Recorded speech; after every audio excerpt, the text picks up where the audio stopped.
Good afternoon, welcome to KGSIS। आशा है कि आप सभी अच्छे होंगे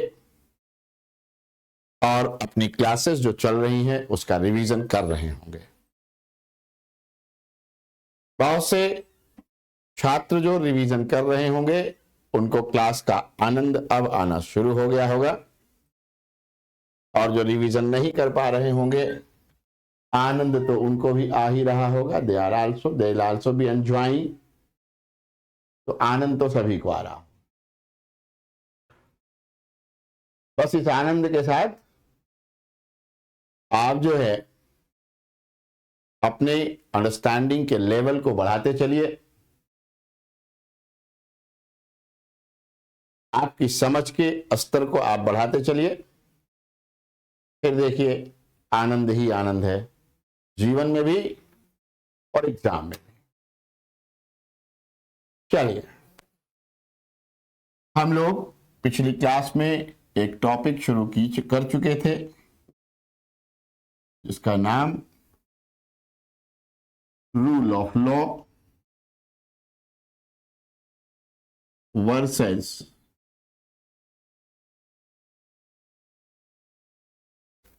रूल बाय लॉ।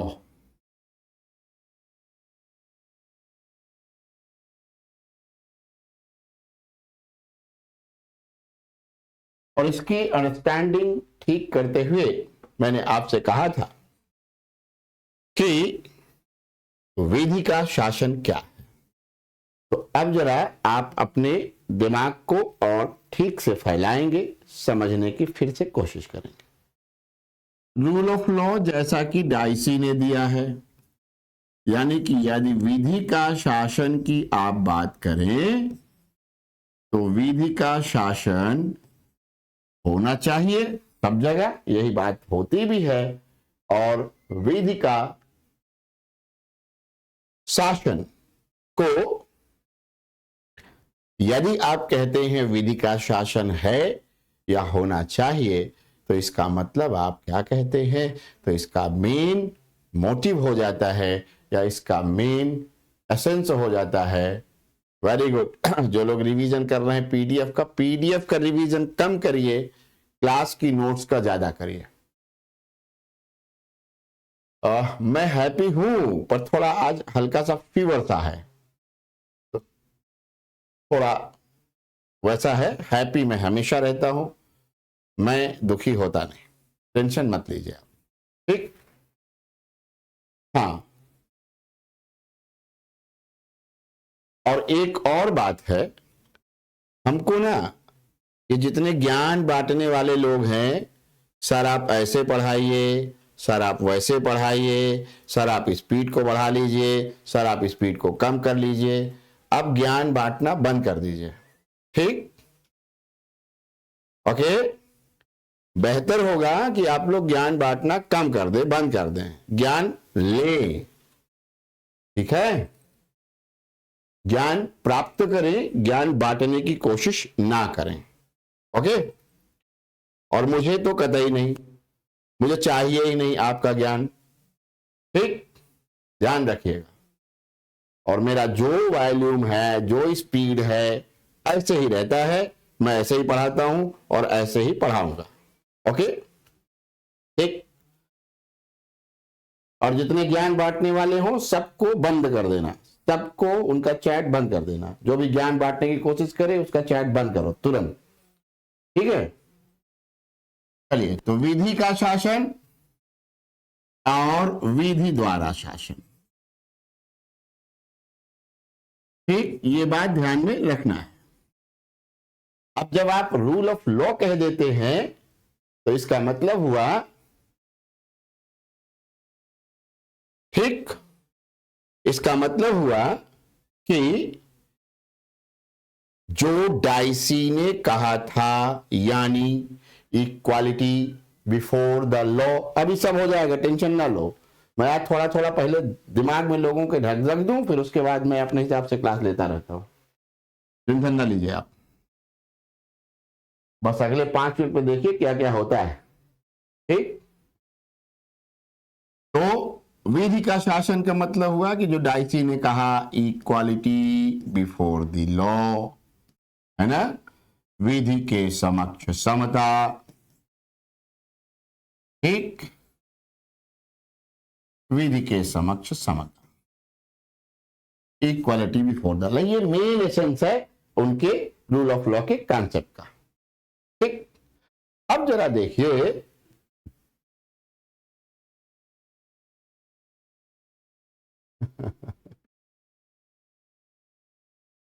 हाँ बिल्कुल ठीक है, मैंने आप सभी को पहले ही कह दिया है, क्लास करेंगे तभी कुछ समझ आएगा। और बेशक आप पढ़े पीडीएफ, इट इज ओके, लेकिन मैं आपसे बार बार कहूंगा कि आप केवल क्या करें, केवल और केवल अपनी क्लास नोट्स पढ़ते जाएं, बस, उसके बाद कोई दिक्कत ही नहीं है, बस जान लीजिए। तो विधि के समक्ष समता इसका मूल स्रोत है विधि का शासन का। अब मान लीजिए विधियों को एक समान रूप से लागू ना किया जाए, है ना, यानी कि क्या, यानी कि अब मान लो कि कोई एक ही लॉ है, लेकिन वो किसी एक्स के लिए अलग और वाई के लिए अलग है। जैसे ब्रिटिशर्स ने क्या किया, ब्रिटिशर्स ने क्या किया, ब्रिटिशर्स ने अंग्रेजों के लिए कानून पृथक बना दिए और इंडियंस के लिए अलग। तो ये क्या हुआ, भारतीयों को नियंत्रण करने के उद्देश्य से विधियों में या विधियों के समक्ष समता नहीं थी। ठीक, विधियों के समक्ष समता नहीं थी, क्लियर है। तो ये क्या हो गया, ये हो गया क्या, ये हो गया विधि द्वारा शासन, अर्थात विधि के समक्ष समता ना हो, समता ना हो, it means no equality before the law, then it is rule by law। एक, फिर और क्या हो सकता है, इज इट प्रॉब्लम, और क्या हो सकता है कि भैया विधियां न्याय संगत ना हो, laws are not just, okay. So here under article 14 of the Constitution of India, you have one more concept, and which is called as equal protection of the laws, EPL, equal protection of the laws, that is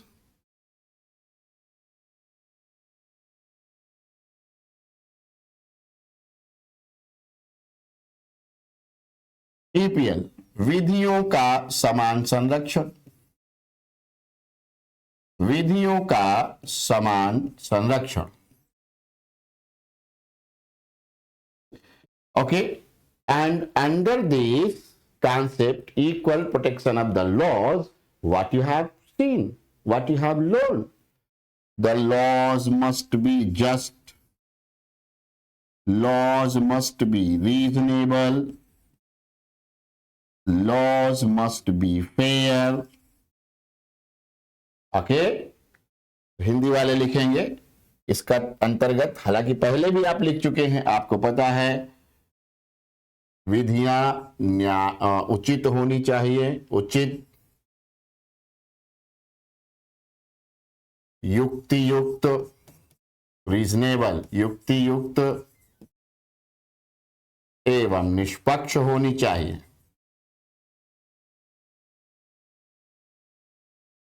इसका मतलब यह हुआ कि अगर विधियां ऐसी ना हो जैसा कि हमने यहां लिखा, अगर विधियां ऐसी ना हो तो भी विधि द्वारा शासन। अब यहां एक बात और है, कई बार ऐसा हो सकता है, समझ लीजिए, अभी लिखवा रहा हूं, ठीक है, ध्यान से समझते जाइए, लिखवा दूंगा मैं। इसका यह भी मतलब हुआ, कई बार ऐसा भी हो सकता है कि कोई विधि से दिखने में तो उचित है, युक्त है, निष्पक्ष है, लेकिन उसका एप्लीकेशन, उसको जब प्रयुक्त किया जा रहा है, उसको जब प्रवर्तन में लाया जा रहा है, तो वह ना हो ऐसा, प्रवर्तन में, उसके इन्फोर्समेंट में पक्षपात हो रहा हो, तो भी गलत है। अब जरा ध्यान दीजिए कि ये नहीं है, if it is not available then also not rule of law but rule by law. ठीक, it means unjust, unfair and unreasonable अगर हैं तो भी दिक्कत है, तो भी विधि द्वारा शासन हो जाएगा, विधि का शासन नहीं होगा।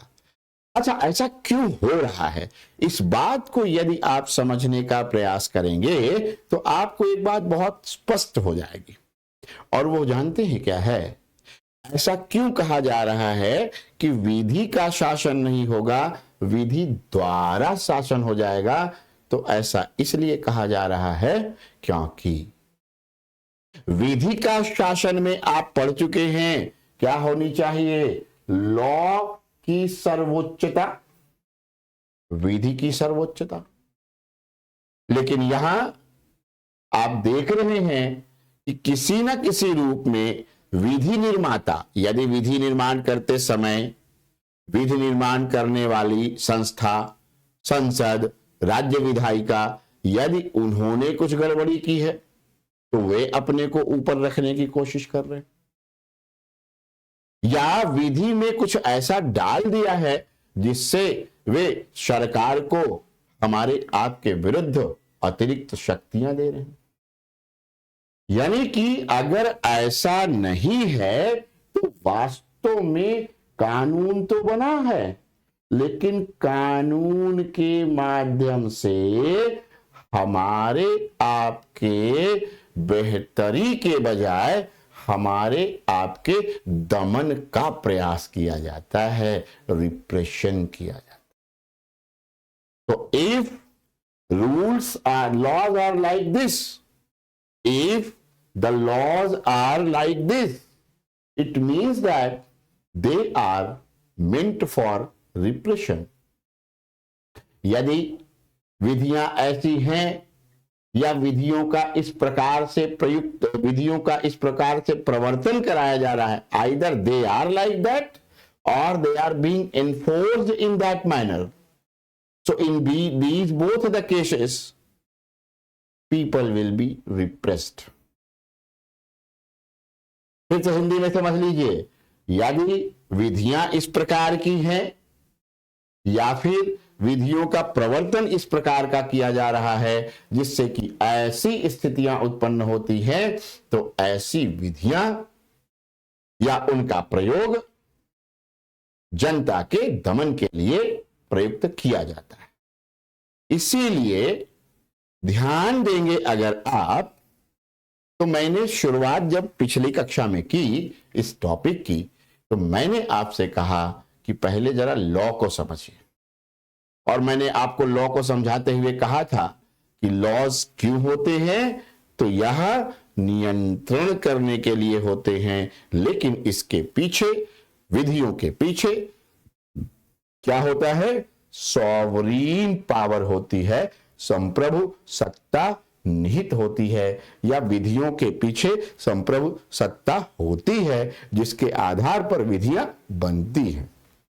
लेकिन मैंने आपसे यह भी कहा था, ध्यान अगर देंगे तो मैंने आपसे यह भी कहा था कि यदि आप जो है लॉ को ऐसे डिफाइन करते हैं जिस तरह से विधि को डिफाइन किया गया, यानी कि विधियां क्या हैं? तो instrument of social control, instrument of social control backed by sovereign power, backed by sovereign power। ठीक, तो इसमें क्या है, मैंने आपसे कहा था कि ये दुधारी तलवार जैसा है।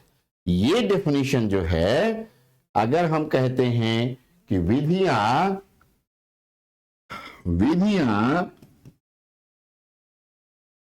सामाजिक, अभी आप लिखेंगे नहीं, मैं अभी लिखवाऊंगा, चिंता मत करिए, पहले समझ लीजिए।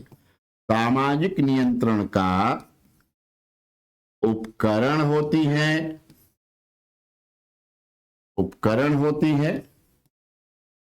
जिन्हें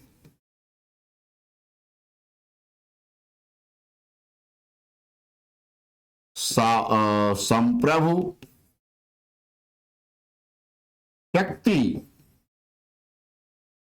द्वारा या के आधार पर निर्मित किया जाता है।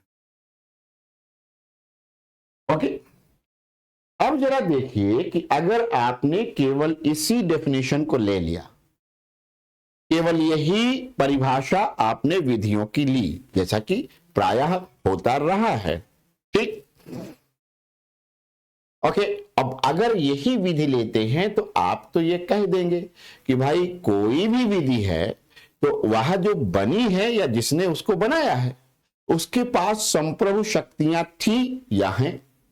तो संप्रभु शक्तियां तो अंग्रेजों के पास भी थी भारत में राज करने की। As that was the era, उन्होंने हमको अपना कॉलोनी बनाया था, अपना देश बना रखा था, लेकिन क्या वहां विधि का शासन था? तो नहीं था। क्यों नहीं था? तो देख लीजिए आप, अंग्रेजों के लिए अलग कानून, यूरोपियंस के लिए अलग कानून, भारतीयों के लिए अलग कानून। तो ये क्या हो गया? रूल बाय लॉ हो गया। यानी कि जहां संप्रभु शक्ति के आधार पर कोई विधि बनी है, उस विधि के द्वारा दोनों संभावनाएं हैं। There are both the possibilities of the law. Okay, it can be used, possibilities संभावनाएं, ऐसी विधियों की संभावनाएं क्या क्या हैं? तो ऐसी विधियों की दो संभावनाएं हो सकती हैं। एक हो सकता है कि भाई ये तो जस्टिस के लिए हो, न्याय दिलाती हो, render justice, to render justice, to render justice, न्याय दिलाने हेतु या न्याय उपलब्ध कराने हेतु, दिलाने हेतु। ओके, न्याय। और दूसरी संभावना क्या है? इसको अगर गलत तरीके से यूज कर ले, अंग्रेज अपने तरीके से यूज कर रहे थे या कोई और सरकारें वर्तमान में डेमोक्रेटिक गवर्नमेंट्स भी अगर ऐसा कर लें तो क्या हो जाएगा? दमन का उपकरण, repression, a tool for repression, दमनकारी भी हो सकती हैं। क्लियर है? इसलिए किसी भी लॉ में जब तक वह औचित्य नहीं आएगा, जस्टिस नहीं आएगा, जब तक उसमें रीजनेबिलिटी नहीं रहेगी, फेयर नहीं रहेगा, इक्वलिटी बिफोर द लॉ का एलिमेंट नहीं रहेगा, विधि के समक्ष समता का तत्व निहित नहीं होगा,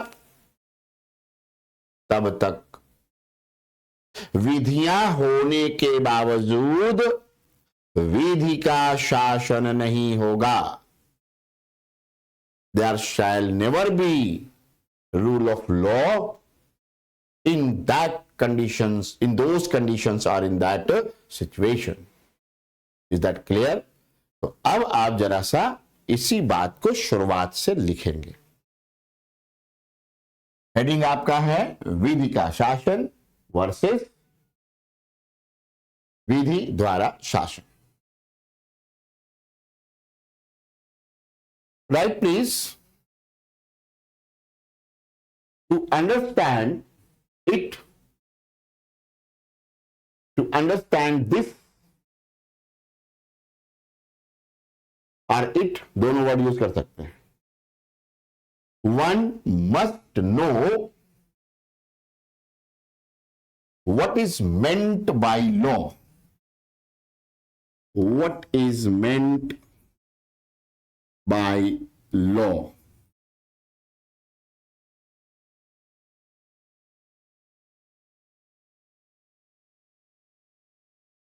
इस उपर्युक्त, ऐसे हिंदी वाले लिखें, उपर्युक्त अवधारणाओं को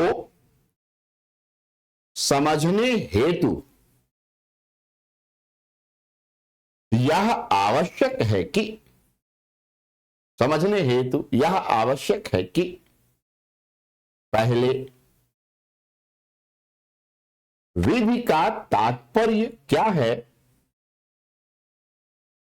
विधि का तात्पर्य क्या है यह समझा जाए। Generally, right in English, English वाले लिखें generally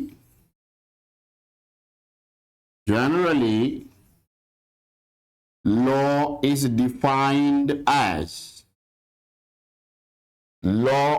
defined as a tool of social control, a tool of social control, comma, backed by sovereign power, backed by sovereign power। Hindi वाले लिखें सामान्यतः विधि को परिभाषित करते हुए कहा जाता है कि विधियां सामाजिक नियंत्रण का उपकरण होती हैं,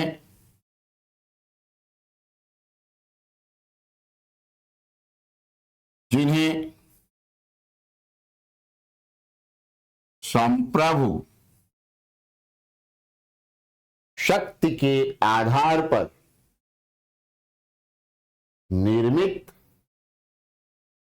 किया जाता है, संप्रभु शक्ति के आधार पर निर्मित किया जाता है। फिर से इंग्लिश वाले लिखें, this definition is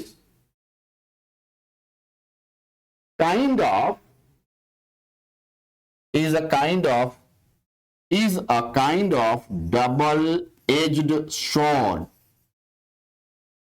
double-edged sword, दो-धारी तलवार, double-edged sword। हिंदी वाले लिखें विधि की यह परिभाषा,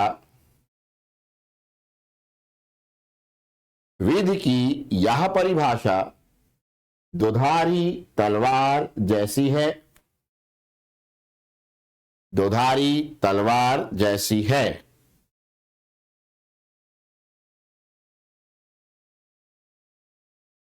एज इंग्लिश में लिखें as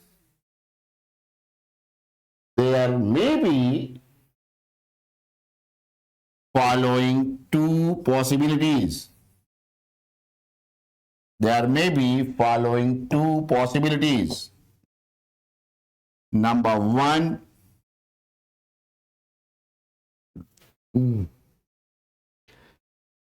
It can be used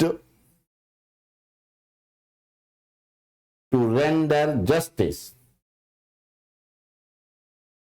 Number one, it can be used to render justice. Second, number two, it can also be used. It can also be used to justify oppression or repression. Hindi वाले लिखेंगे, यह परिभाषा दो धारी तलवार जैसी है और इसकी दो संभावनाएं हैं। दो धारी तलवार जैसी है और इसकी दो संभावनाएं हैं। पहला, यह न्याय प्रदान करने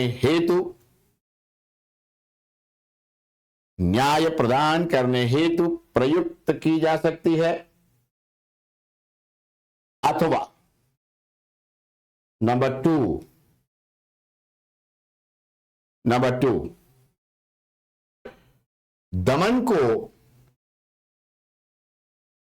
दमन को औचित्यपूर्ण ठहराने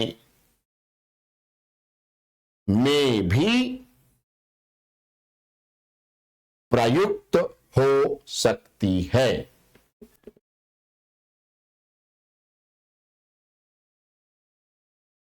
प्रयुक्त हो सकती है। New line, new paragraph. Therefore there are many scholars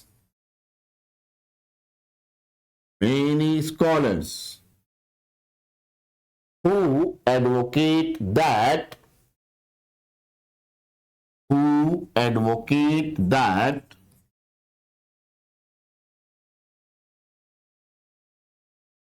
if a law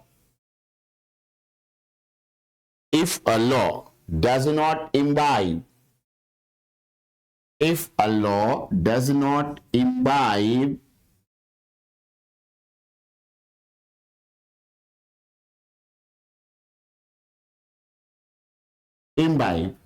justness, या ऐसा रुकिए, imbibe the ideals of justice and equity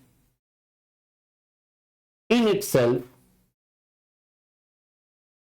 ideals of justice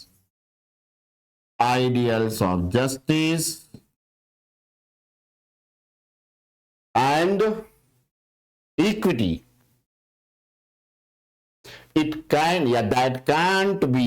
that cannot be considered as law under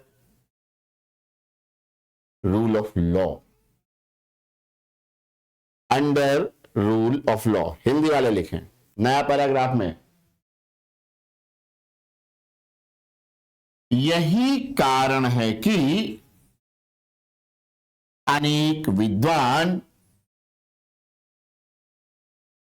वकालत करते हैं कि, या बात कहते हैं तो ठीक है, वकालत करते हैं, अनेक विद्वान यह वकालत करते हैं कि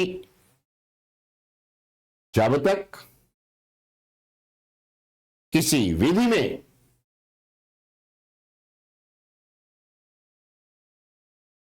न्याय एवं समता के आदर्श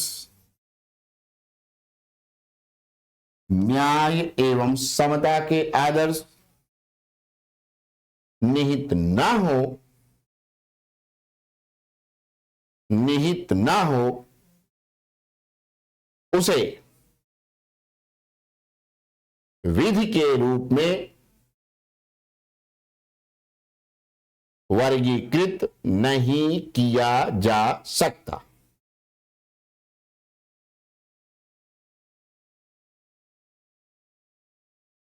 ओके, अब एक अगला डिस्कशन देखिए, इसी से रिलेटेड है, फिर हम लोग जाएंगे इस वाले पर, एक और डिस्कशन हो जाएगा तो फिर हम लोग इस डिस्कशन पर जाएंगे। यहां पर ये क्या होगा, ये होगा कंक्लूजन की ओर ले जाने वाला। इसका मतलब ये हुआ, यदि आप ध्यान से देखेंगे तो मेरी जो टीचिंग स्टाइल है, या हम इसको स्टडी मेथोडोलॉजी कहते हैं, क्योंकि आप भी सीख रहे होते हैं और मैं भी सीख रहा होता हूं। यहां कोई ब्रह्मा नहीं है, सब सीख रहे हैं। तो ये मेरी जो स्टाइल है, ये डिडक्टिव मेथोडोलॉजी है, इंडक्टिव नहीं है, निगमनात्मक शैली है। जैसे आप हाई स्कूल में अगर किए हो शायद ध्यान से, तो पाइथागोरस थ्योरम किए होंगे, पाइथागोरस का प्रमेय, वो क्या है, डिडक्टिव मेथोडोलॉजी है। ओके,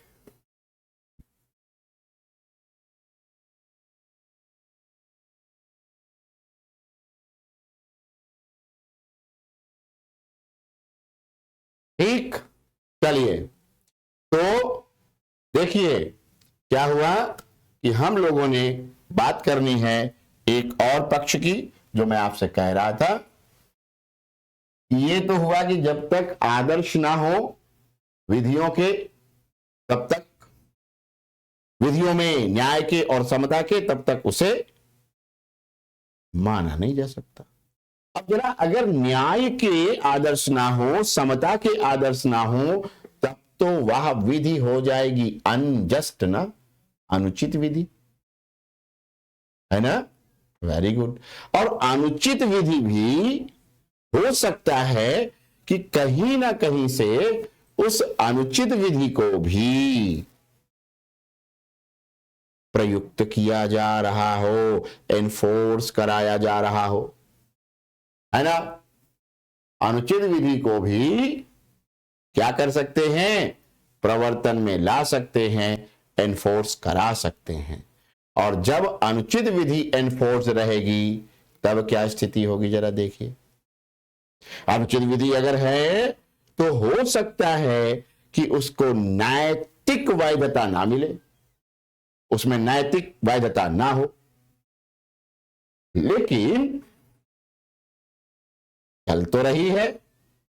और जब ऐसी चलेगी तो क्या होगा, अगर कोई विधि, ध्यान से समझना, if a law is unjust, मुझे हंसी आ रही है, खांसी नहीं, कुछ उसका कारण है, अभी समझ में आएगा आपको। अनुचित विधि है, अनुचित विधि है, तो उसको नैतिक समर्थन तो नहीं मिलने वाला। तो it shall not get moral legitimacy, moral legitimacy, नैतिक वैधता नहीं होगी, no moral legitimacy. But if that is the law, then it has legal legitimacy, legal legitimacy। और मैं हंसा क्यों था,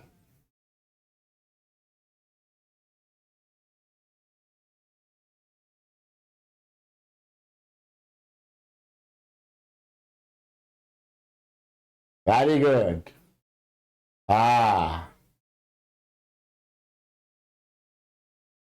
ओके, चलिए अब जरा देखिए। हंसा है, मेरा हंसने का कारण यह है, अभी कुछ दिनों पहले हो सकता है आप में से कुछ लोग बड़े उत्सुक रहे हों कि देखो LGBTQA का मामला तो गया है सुप्रीम कोर्ट, और ये फिर हो जाएगा लीगल। हैं?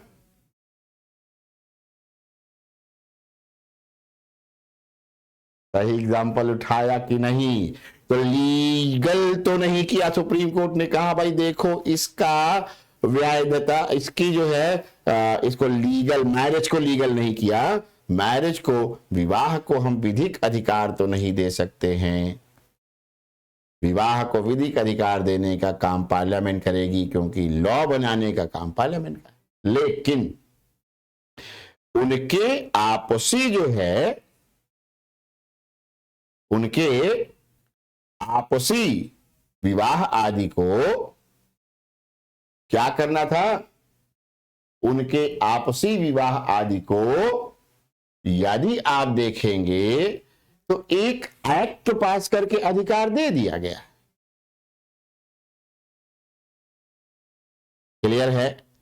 तो यानी कि उनके विवाह को लीगल तो नहीं बनाया, लेकिन उनके आपसी संबंध के लिए एक अधिकार दिया गया, क्योंकि ऐसा अधिकार उनके पास पहले नहीं था।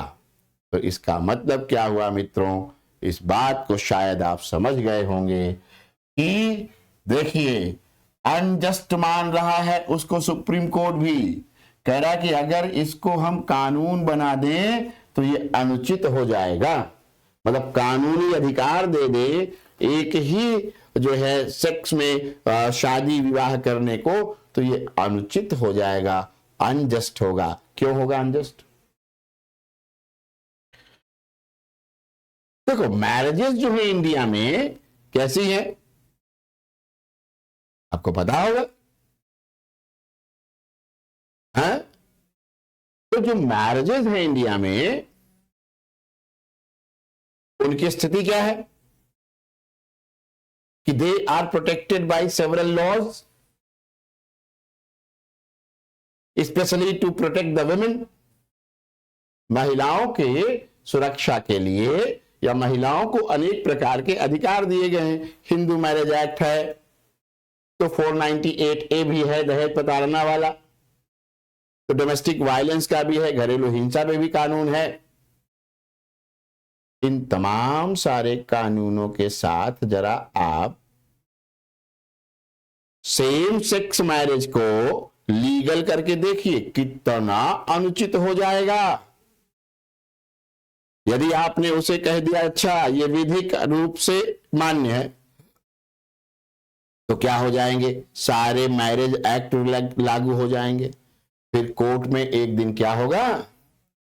दो पुरुष पहुंचेंगे फैमिली कोर्ट, एक कहेगा कि ये मेरे साथ डोमेस्टिक वायलेंस करता है, तो दूसरा कहेगा ये मेरे साथ करता है, या हो सकता है एक दूसरे को एक करता। These are several problems that may emerge. That is why supreme court अपना बच के निकल गया, बोला ये पार्लियामेंट का काम है, आप देखो पार्लियामेंट जाने। क्लियर है? चलिए आगे बढ़ते हैं। तो ध्यान से समझिए कि अब उसका मॉरल लेजिटिमेसी भी नहीं है अभी भी। अच्छा, नैतिक क्या होता है? वो चीजें नैतिक होती हैं जिन्हें सामाजिक मूल्यों के आधार पर देखा गया हो और जिन्हें समाज मान्यता देता हो, उन्हें आप नैतिक मानते हैं। और यहां तो ऐसा है ही नहीं, है ना? तो क्या हो जाएगा? नैतिकता भी नहीं। चलिए, तो कहने का मतलब यह हुआ कि कुछ ऐसी विधियां या कुछ ऐसे कानून हो सकते हैं जो अनजस्ट हैं, अनुचित हैं, उनमें नैतिक वैधता नहीं है, लेकिन अनुचित किस आधार पर है? क्योंकि उनकी नैतिक वैधता नहीं है। हाँ, ये हो सकता है कि उनमें लीगल लेजिटिमेसी हो, विधिक वैधता हो, क्योंकि उसको निर्मित करने वाला कोई ऐसा निकाय हो जिसके पास सॉवरीन पावर हो, जिसके पास संप्रभु शक्ति हो। तो ये क्या करेगा? तो ये कुछ लोगों को लाभ पहुंचा देगा, फायदा पहुंचा देगा, और ज्यादातर को नुकसान, या कुछ लोगों को नुकसान। तो किसी एक को फायदा पहुंचाए, दूसरे को नुकसान पहुंचाए बिना, और ध्यान दीजिए ये नुकसान कैसा, बिना किसी कारण के, बिना किसी कारण के। पनिशमेंट कब होना चाहिए, रूल ऑफ लॉ क्या कहता है कि तब तक किसी को आप ना तो शारीरिक रूप से दंडित कर सकते हैं और ना ही किस तरह से, और ना ही उसकी संपत्ति को कोई नुकसान पहुंचा सकते हैं जब तक कि वो विधियों का उल्लंघन ही ना किया हो। और यहां तो विधियों के उल्लंघन का प्रश्न ही नहीं है, विधियों को इस तरह से लागू कराया जा रहा है, विधियों को इस तरह से लागू कराया जा रहा है जिनके लागू कराए जाने में या विधियों में कुछ ऐसा डाला गया है, कुछ ऐसे प्रावधान कर दिए गए हैं जो किसी एक को फायदा पहुंचा रहे हैं और दूसरे को नुकसान। क्लियर है? तो ये भी बहुत ही खतरनाक बात होती है। तो लिख दिया जाए आगे इसी मुद्दे को, बहुत सरलता से मैं आपको सारी चीजें समझा रहा हूं। अगली बात लिखिए,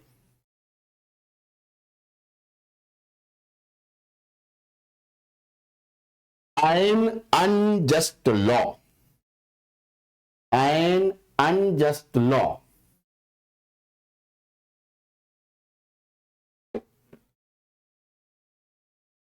may not have, may not have moral legitimacy, moral legitimacy,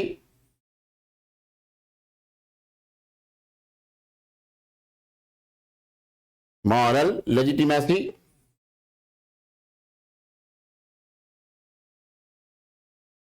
similar या same as a just law, same as a just law,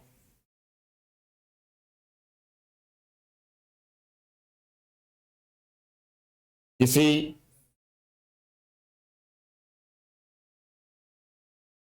Hindi में लिखें, किसी अनुचित विधि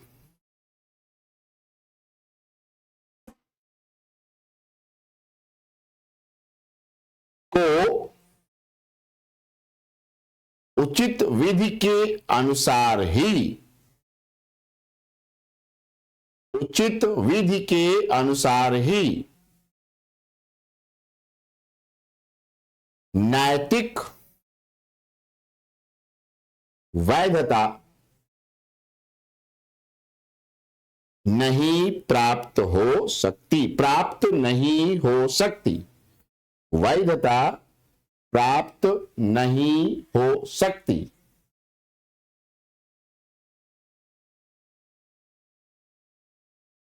right in English, but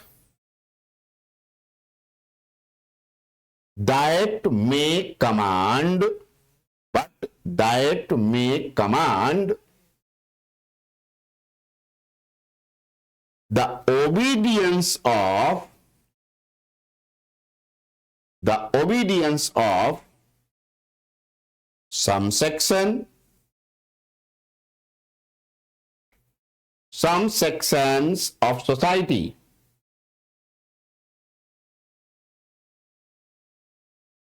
to the detriment for others, to the detriment for others.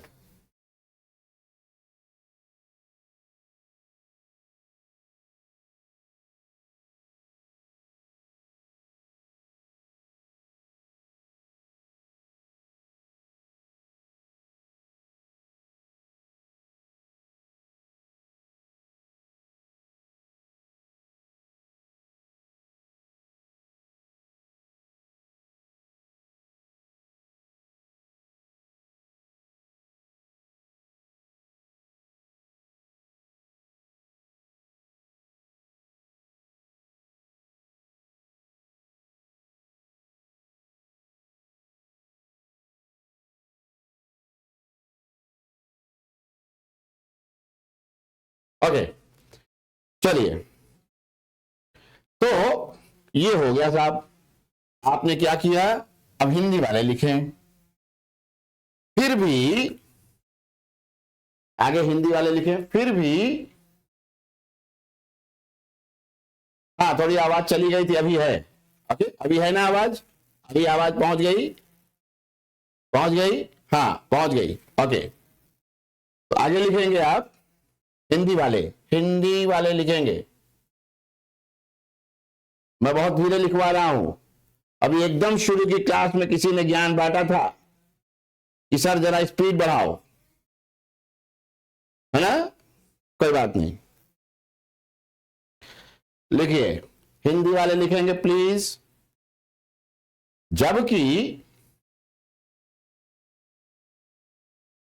वह विधि या उस विधि द्वारा,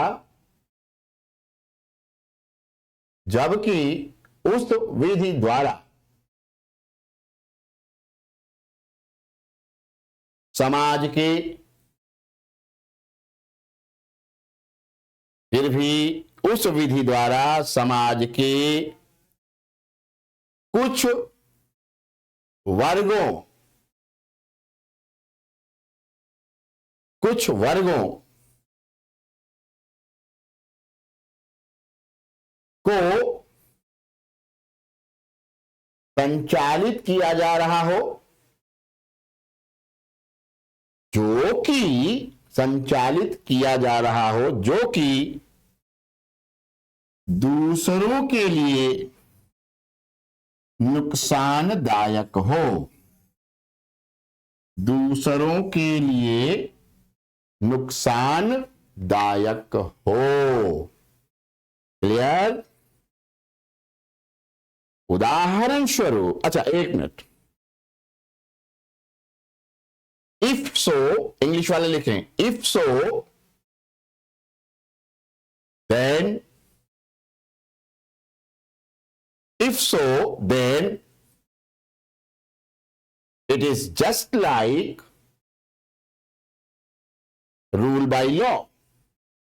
If so then it is just like rule by law.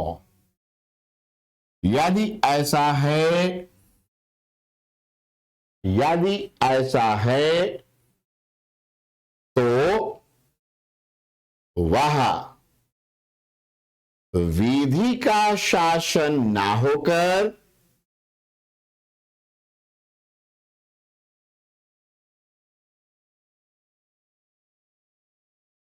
ये जो लिखे हैं एक महोदय हिंदी इंग्लिश के चक्कर में बर्बाद कर रहे हैं, इनको जरा ब्लॉक करिए, ब्लॉक करिए, इनको ब्लॉक करिए, ब्लॉक करिए।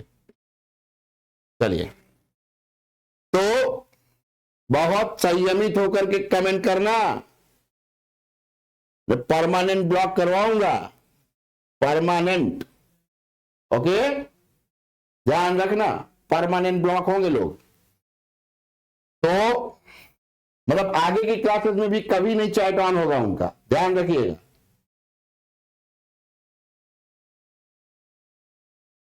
यदि ऐसा है तो वह विधि का शासन ना होकर,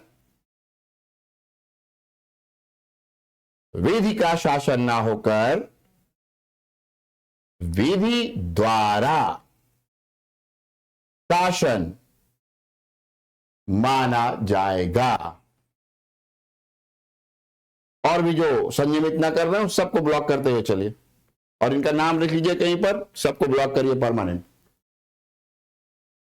मैं क्रोधित नहीं हुआ हूं, यही पढ़ने का तरीका है। तो संयमित रहेंगे, सेल्फ रिस्ट्रेन, तभी फ्रीडम मिलेगा।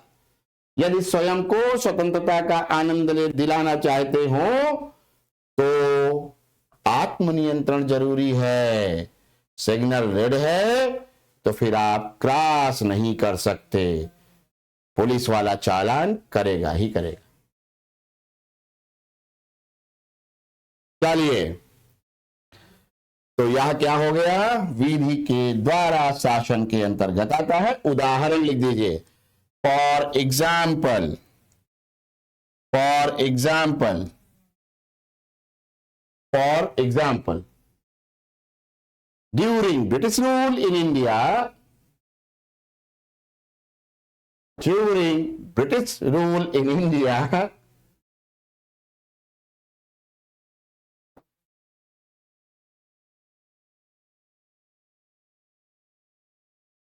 यस, मैं जो पढ़ाता हूं वो एग्जाम में ही आएगा। मैं न बकवास करता हूं और न बकवास सुनता हूं, ठीक, ध्यान रखिए। चलिए, उदाहरण स्वरूप, भारत में अंग्रेजी राज के दौरान, अंग्रेजी राज के दौरान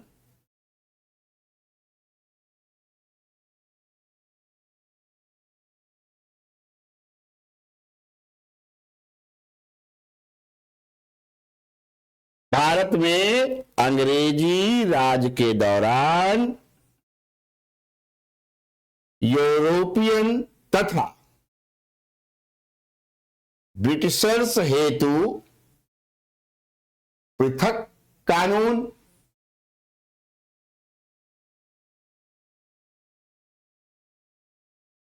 वेरी गुड, ये बहुत सही स्टेटमेंट है। देखो मैं कितनी सुंदर हिंदी लिखवाता हूं, बस आप लिखते चलिए। ब्रिटिशर्स के लिए पृथक कानून तथा भारतीयों हेतु पृथक कानून लागू कराया जाता था। For example, during the British rule in India, the laws were being applied, the laws were being applied differently for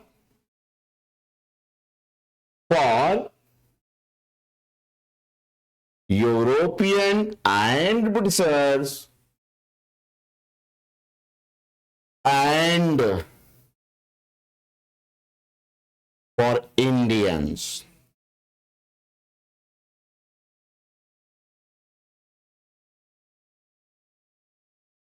actually, आगे लिखते जाएं, actually that was meant, that was meant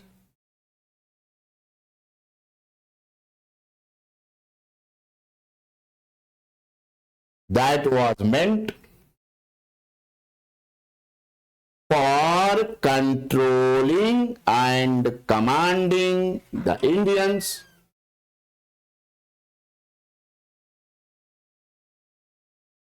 controlling and commanding Indians,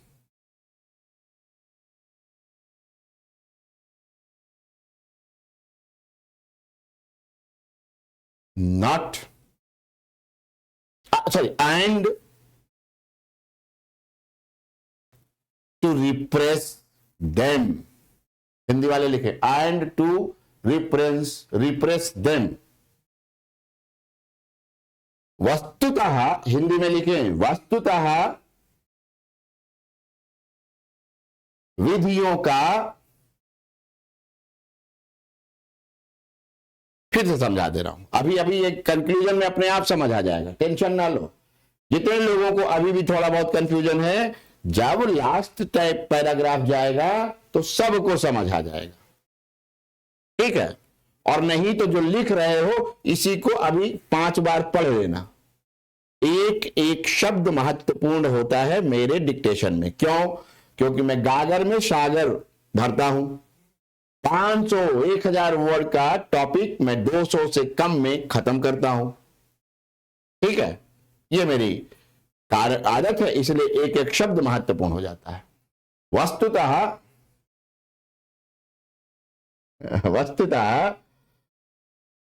भुला दिया आप लोगों ने, कोई बात नहीं, याद आ जाएगा। वस्तुतः उस वस्तुतः कानूनों का वैसा प्रयोग भारतीयों को नियंत्रित करने तथा उनका दमन करने विधियों का वैसा प्रयोग भारतीयों को नियंत्रित करने और उनका दमन करने हेतु किया जाता था। ठीक, और ये किसका उदाहरण है? रूल बाई लॉ का उदाहरण है, विधि द्वारा शासन का उदाहरण है, विधि का शासन का नहीं। क्योंकि विधि का शासन में क्या है कि बिना कानून का उल्लंघन किए किसी को दंडित नहीं किया जा सकता। विधि का शासन में क्या है कि विधि के समक्ष समता हो, और विधि का शासन में क्या है तो भारत में विधियों का समान संरक्षण भी शामिल है।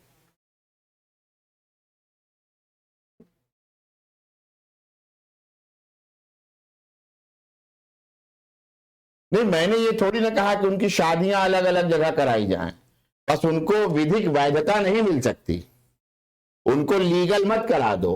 नहीं तो 4 जीवन की जगह पर 4 करोड़ नहीं 145 करोड़ का जीवन खराब होगा। और 145 में से 50% जो वीमेन है जिनको प्रोटेक्शन मिला हुआ है डोमेस्टिक वायलेंस और तमाम सारा, उस सारे के सारे कानूनों को फिर से बदलना पड़ जाएगा। अरे पुरुष और पुरुष शादी तो कर लें, तो एक दूसरे के साथ डोमेस्टिक वायलेंस कैसे सिद्ध करोगे? महिला और महिला शादी कर ले तो दहेज एक दूसरे से मांग रहे कैसे सिद्ध करोगे? है? तो जो वास्तव में महिलाएं पीड़ित है समाज की, जो बहुसंख्यक हैं, और आप तो ध्यान नहीं दिए होंगे जब सरकार ने वो एक्ट लाया था ना, LGBTQA एक्ट, अधिनियम जो लाया था, तो उस अधिनियम को कहा था कि ये वल्नरेबल सेक्शन को दे रहा हूं। किसको? वल्नरेबल सेक्शन है ये, वंचित लोग हैं, पीड़ित लोग हैं, इनको संरक्षण की आवश्यकता है। तो आर्टिकल 14 के इस वाले से दिया गया उनको, इक्वालिटी बिफोर द लॉ से उनको नहीं मिला वो एक्ट, उनको मिला इससे, जिसके द्वारा हमने अफगानिस्तान, पाकिस्तान, बांग्लादेश और जो है कि मुसलमानों को छोड़ करके बाकी हिंदू, सिख, बौद्ध आदि को नागरिकता देने की बात की है। ये है वो प्रोटेक्शन। चलिए, अच्छा सवाल था आपका, उत्तर आपको मिल गया। अब इसका मतलब क्या है साहब कि विधि का शासन और विधि द्वारा शासन कैसे फर्क होता है? तो लिख दीजिए एक तुलना। अब कुछ करना ही नहीं है, सब कुछ लिखा हुआ है। ठीक, अरे फंडामेंटल राइट सरकार ने दे दिया उनको। कम दिमाग है का भाई? बुझाता नहीं है, समझ में नहीं आ रहा है?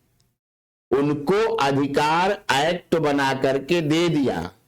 विवाह को विधिक नहीं बनाया जा सकता, क्योंकि यहां तक कि जो स्पेशल मैरिज एक्ट है उसमें भी सेम सेक्स मैरिज को आइडेंटिफाई नहीं किया गया है, रिकॉग्नाइज नहीं किया गया है। आप पढ़ेंगे अभी और आगे, तब समझ में आएगा।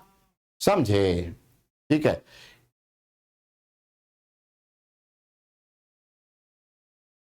हाँ,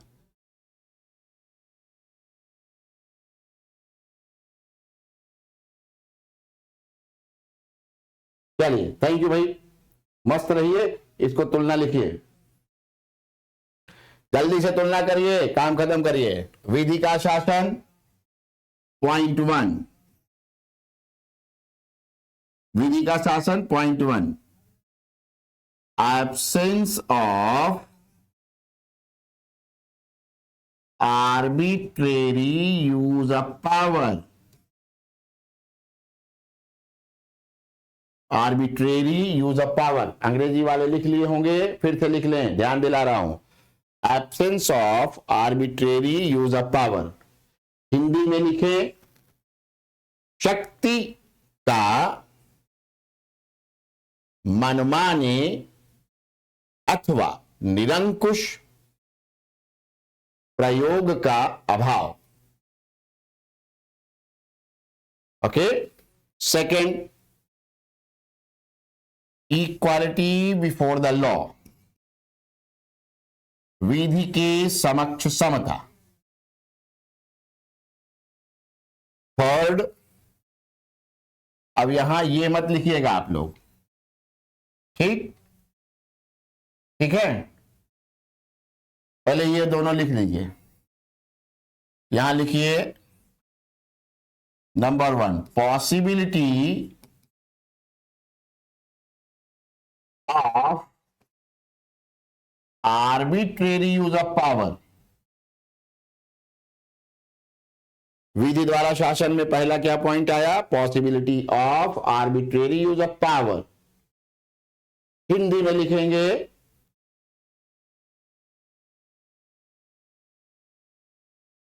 शक्ति के मनमाने प्रयोग की संभावना। शक्ति के मनमाने प्रयोग की संभावना। सेकेंड पॉइंट, एब्सेंस ऑफ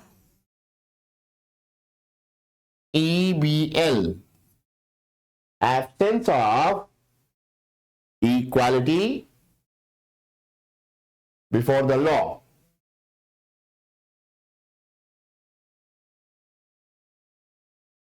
दूसरा लिखेंगे विधि के समक्ष समता ना होना।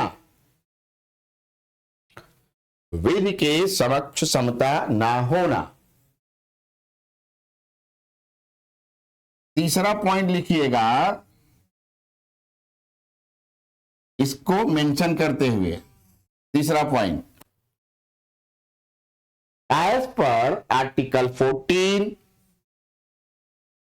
of the Constitution, as per Article 14 of the Constitution,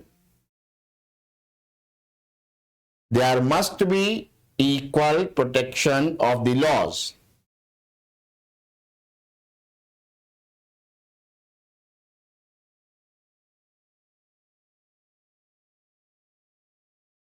अनुच्छेद 14 के अनुसार, अनुच्छेद 14 के अनुसार विधियों के समान संरक्षण,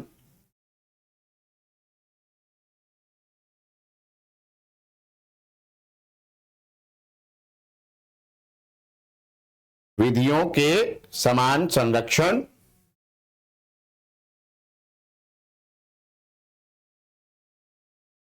का प्रावधान होना।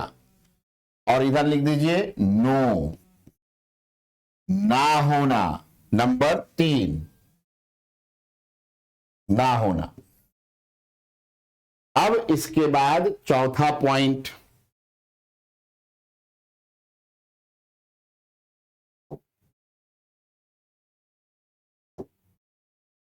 laws must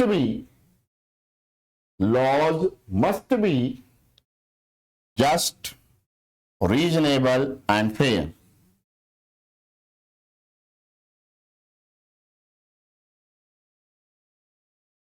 laws must be just, reasonable and fair।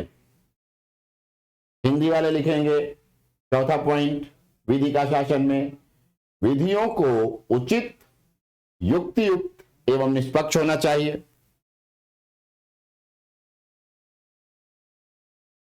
निष्पक्ष होना चाहिए। अब आपको अगर नहीं समझ आ रहा है ना, तो ब्रह्मा भी आपको समझा नहीं पाएंगे, बड़ा मुश्किल है। 4-5 बार इसको रिवाइज करिए घर पे तो समझ आएगा। इधर लिखिए, in this the laws may be unjust, unfair and unreasonable। Unfair and unreasonable. ठीक है, यही लिख दीजिए कि उचित, युक्तियुक्त एवं निष्पक्ष ना होना इधर में। रूल बाय लॉ में उचित, युक्त एवं निष्पक्ष ना होना। अब देखिए असली मुद्दा क्या है कि आप चाहते क्या हैं।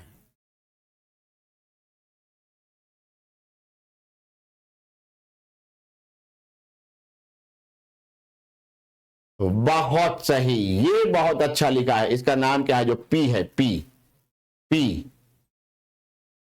समवन पटेल तिवारी, पारुल पटेल ने बहुत सही एसेंस समझ लिया कि जिस तरह से अच्छा काम करने के लिए बुरा रास्ता अपनाना ठीक नहीं है, वैसे ही उचित विधि द्वारा अनुचित कार्य नहीं कराया जा सकता। बस इतना लिखना था। अनुचित विधि भले उचित हो, लेकिन उसको अनुचित तरीके से लागू नहीं कराएंगे। अगर अनुचित तरीके से लागू करा दिए तो भी गड़बड़ हो जाएगा। ठीक है,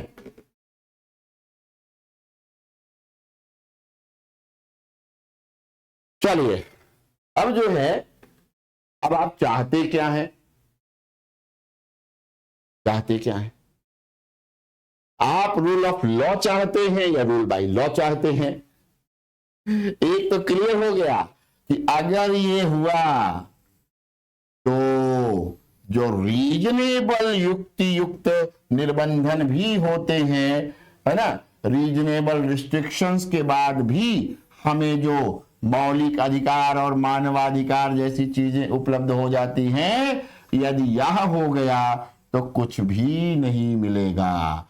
यानी कि हमारी आपकी स्वतंत्रता बाधित हो जाएगी, हमारे आपके अधिकार छिन जाएंगे, हम आप बिल्कुल गुलामों की तरह जीने लगेंगे।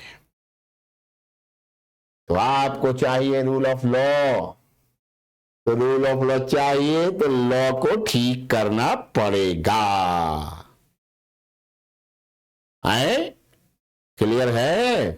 तो अंतिम पैराग्राफ जरा वर्ड्स बता दीजिए कितने हुए हैं, उसी में अंतिम पैराग्राफ निपटाना है हमको। How much words till now?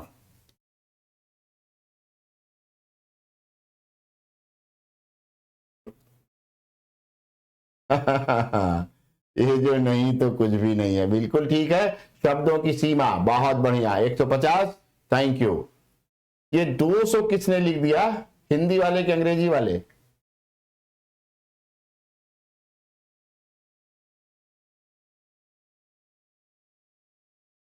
अरे वाह, जिसका जिसका बर्थडे है सबको बहुत बहुत शुभकामनाएं। जीवन उसका उज्जवल हो और उसके जो सपने हैं वो पूर्ण हो। चलिए कोई बात नहीं, आइए आगे लिखते हैं। Conclusion, last paragraph, last paragraph. जिसका जिसका भी जन्मदिन है सबको ढेर सारी बधाइयां, शुभकामनाएं। और एक स्टोरी बता दूं,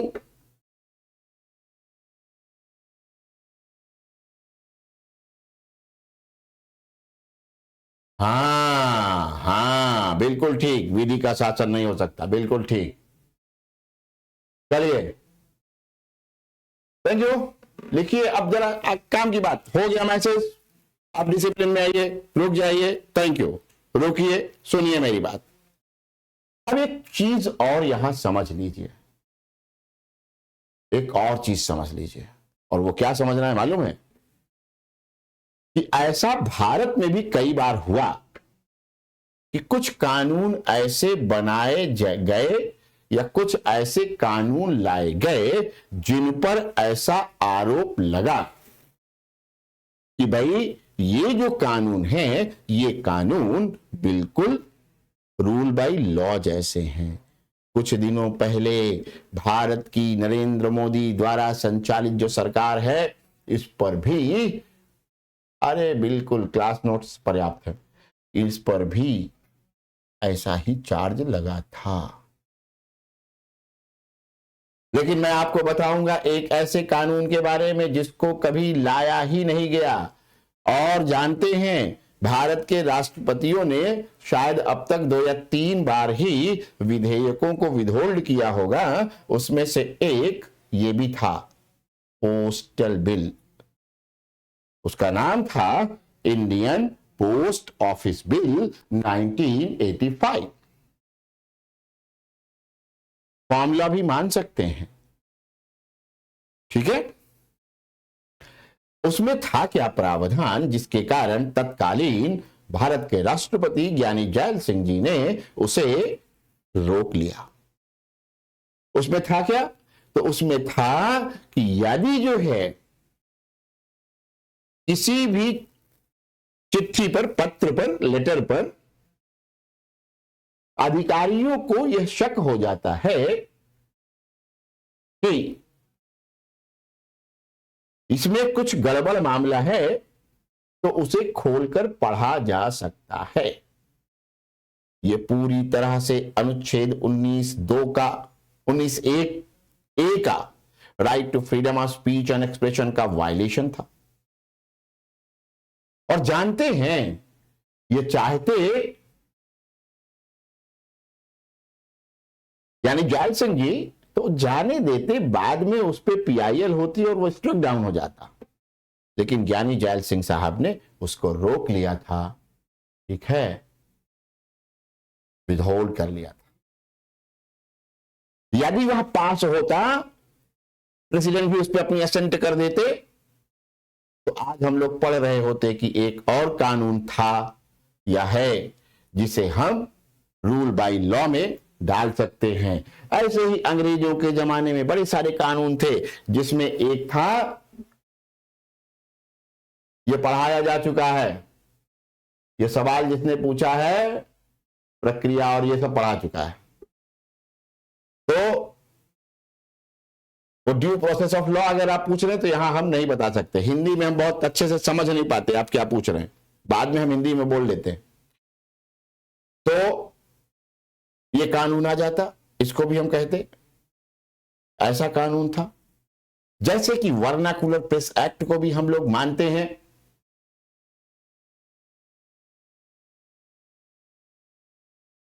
केंद्र सरकार और संघ सरकार दोनों भी कह सकते हैं, किंतु सर्वथा उचित होता है यूनियन गवर्नमेंट। चलिए, अब हम प्रश्न नहीं ले रहे हैं, हम अपनी बात कर रहे हैं, प्रश्न लेंगे बाद में, ठीक।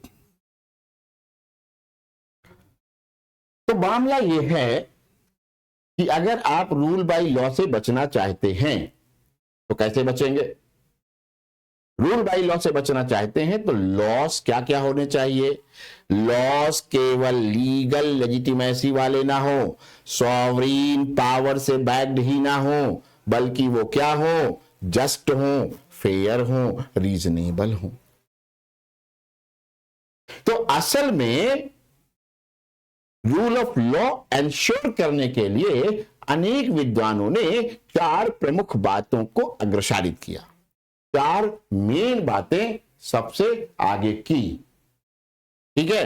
पहला कहा कि laws should be clearly specified, mentioned, and should also be available, easily available to the people. पहली बात यह है कि कानून स्पष्ट रूप से लिखे जाएं, आम आदमी की पहुंच में हो।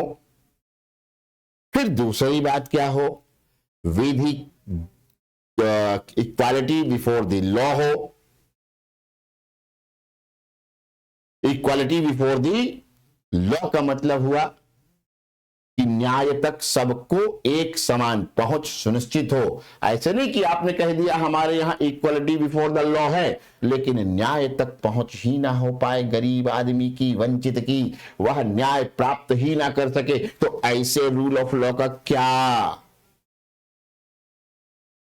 तो फायदा नहीं है। ऐसे विधि के शासन की स्थापना होने का या ऐसे विधि का शासन होने का कोई लाभ नहीं है। जब विधि का शासन हो और उसमें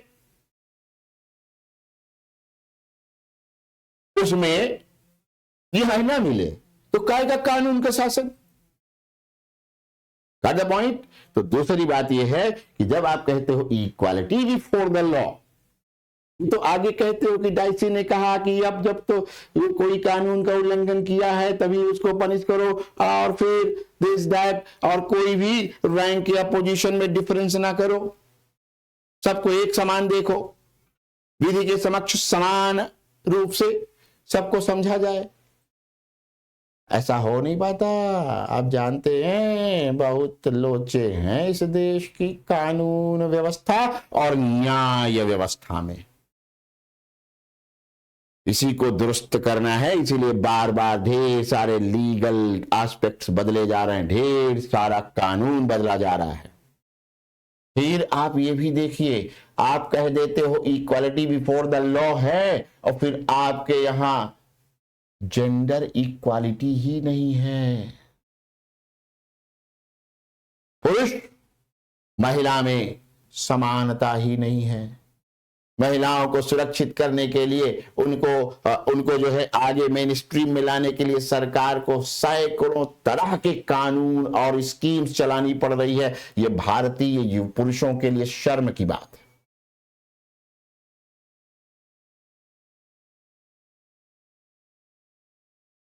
शर्म की बात है।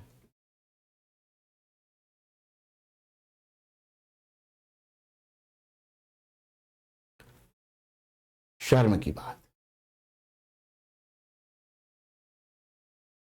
हम उन्हें बराबरी का दर्जा ही नहीं दे पाते हैं। शर्म की बात। फिर जनता की भागीदारी हो, जब भी कोई कानून बनाया जाए या कोई कानून में सुधार करना हो तो उसमें जनता की भागीदारी हो। और चौथी बात, एक स्वतंत्र एवं मजबूत न्यायपालिका होनी चाहिए। लिख दीजिए,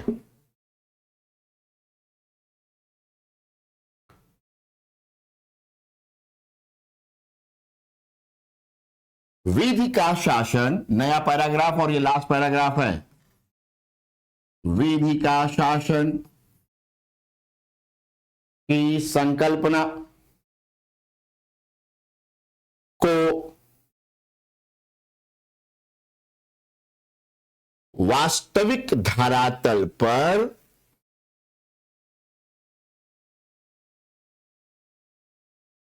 अक्षरशः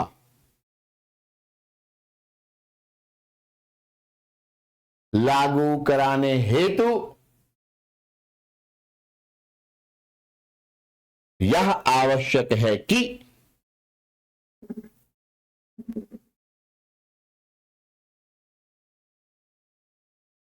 निम्नलिखित 4 सिद्धांतों को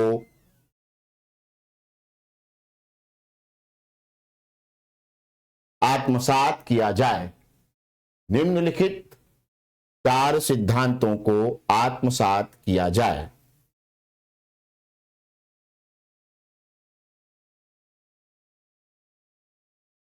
for the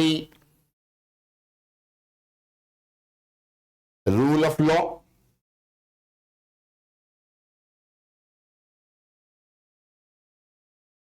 there are following 4 principles. There are following 4 principles very much relevant, which are very much relevant to ensure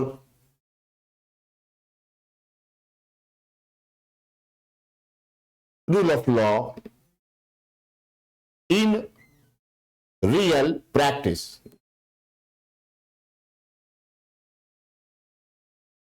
धरातल पर लागू कराने हेतु निम्नलिखित 4 सिद्धांत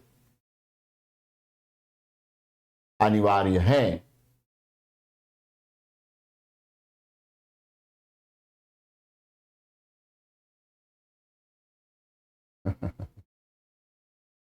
अच्छा, अब कोई भी विधि बनाती है, अब चलो कोई बात नहीं, अब आप पहले विधि और कानून का अंतर समझ लो, फिर तुम्हारे प्रश्न का उत्तर दिया जाएगा। Number 1, the laws must be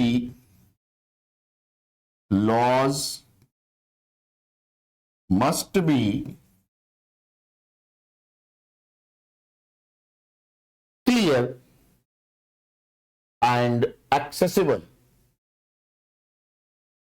Clear and accessible.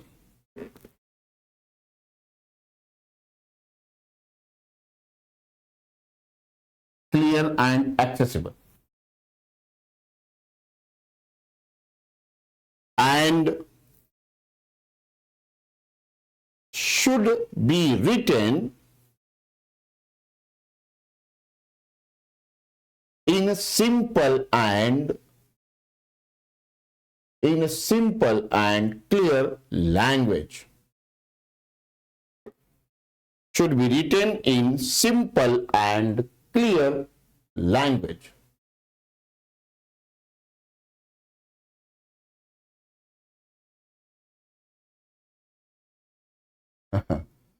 You must choose the public administration if you are going to study with me. देखिए, मैं अपनी ज्यादा तारीफ वारीफ करता नहीं हूं, पर शायद किसी दिन मैंने बताया था कि उत्तर प्रदेश पीसीएस के टॉपर 2011 में हिमांशु गुप्ता को पब्लिक एडमिनिस्ट्रेशन में 84% मार्क्स आए थे, जो मेरे स्टूडेंट रहे हैं। अभी एडीएम लखनऊ में हैं वो वर्तमान में। स्केलिंग के बाद उन्हें 81% आया था, 3% मार्क्स उनका स्केलिंग में घटा था। उत्तर प्रदेश के ही रहने वाले हैं, प्रतापगढ़ डिस्ट्रिक्ट के, शायद पट्टी या चिलबिला कहीं के। जिनको जानना है वो पता भी कर सकता है। He was my student. चलिए, तो हिंदी वाले लिखें विधियां, हिंदी वाले लिखें विधियां स्पष्ट एवं आम जनता की पहुंच में होनी चाहिए।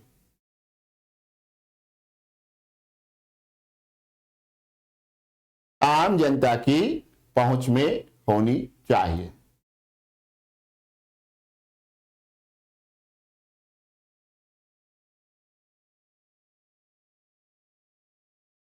और उन्हें सरल एवं स्पष्ट भाषा में, सरल एवं स्पष्ट भाषा में लिखा जाना चाहिए। दूसरा, इक्वालिटी बिफोर द लॉ।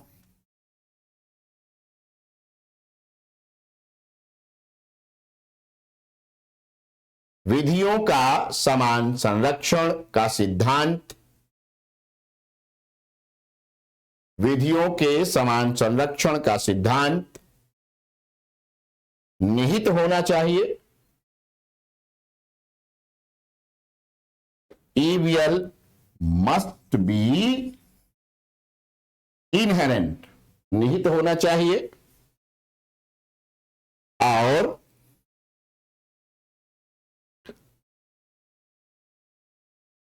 इस आधार पर न्याय तक एक समान पहुंच होनी चाहिए। न्याय तक एक समान पहुंच होनी चाहिए। And thus there should be equal access to justice। न्याय तक एक समान पहुंच होनी चाहिए। And thus equal access to justice as well as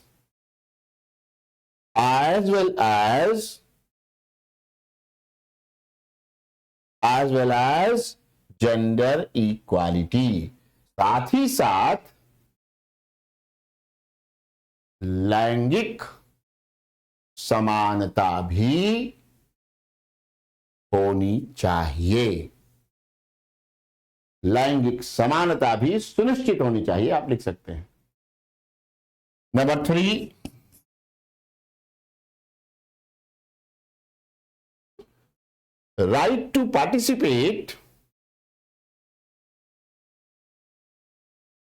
right to participate, in creation and refinement of laws। creation and refinement of laws। Refinement of laws, विधियों के निर्माण, विधियों के निर्माण नहीं होगा, ईपीएल नहीं होगा, विधियों के निर्माण, ईपीएल इसी में इनबिल्ट हो गया, विधियों के निर्माण एवं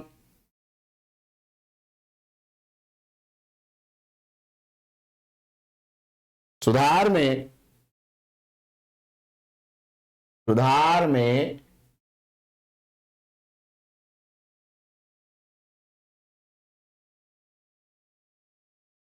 जन भागीदारी का अधिकार, जन भागीदारी का अधिकार होना,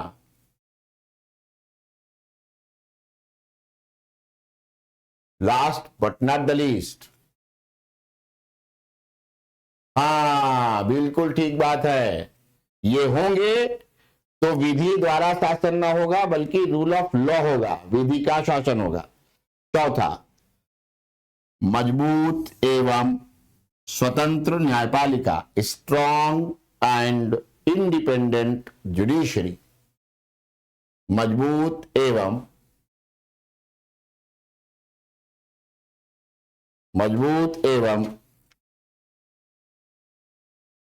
स्वतंत्र न्यायपालिका। तो जैसे आप कहते नहीं कि आगे क्या हो, कैसे इससे बचा जाए, तो इन चारों को करने से रूल बाय लॉ से बचा जाएगा। और ऐसे लोग जो ये पूछते हैं, क्योंकि अब मैं आ रहा हूं आपके कमेंट्स पर, जो ये कहते हैं sir equality before the law बता दो, सर रूल ऑफ लॉ बता दो, सर ये बता दो, सर वो बता दो, जो पहले ही बताया जा चुका है। तो मैं उनसे केवल एक बात कहता हूं, थोड़ी तो रखो शर्म, काहे बनते हो इतना बेश, आने वाला नहीं हूं, ठीक है, उसी में एकदम लटके पड़े। हाँ यूपी, अच्छा जिनको प्रोवाइड ऑप्शनल लेना है वो ये कर सकते हैं ना कि वो वीडियो पड़े हैं 2 मेरे अभी तक, केवल 2। कहां? यूट्यूब पर, अपने खान ग्लोबल स्टडीज वाले यूट्यूब पर है, उसको जाके देख लें, बहुत सारी चीजें क्लियर हो जाएंगी। आगे मस्त रहिए, व्यस्त रहिए, सतर्क रहिए, फोकस्ड रहिए, कंसंट्रेटेड रहिए। और जिसका भी फोकस नहीं बन पाता है, पढ़ने लिखने में ध्यान इधर उधर भटकता है, वो सब ध्यान ही करें, डू मेडिटेशन। गवर्नेंस और लोक प्रशासन दोनों एक नहीं है, गवर्नेंस लोक प्रशासन का बहुत छोटा सा पार्ट है, बहुत छोटा सा पार्ट। अब मैं भूल गया कि धरातल के बाद क्या लिखाया था, इतना मुझे नहीं याद रहता है, मैं इंग्लिश और हिंदी लगातार ट्रांसलेट करता रहता हूं, मैं भूल जाता हूं, दूसरी बार दूसरा स्टेटमेंट आता है मेरे साथ। थैंक यू, चलिए भाई, ओके, जय हिंद, जय Bharat, thank you very much.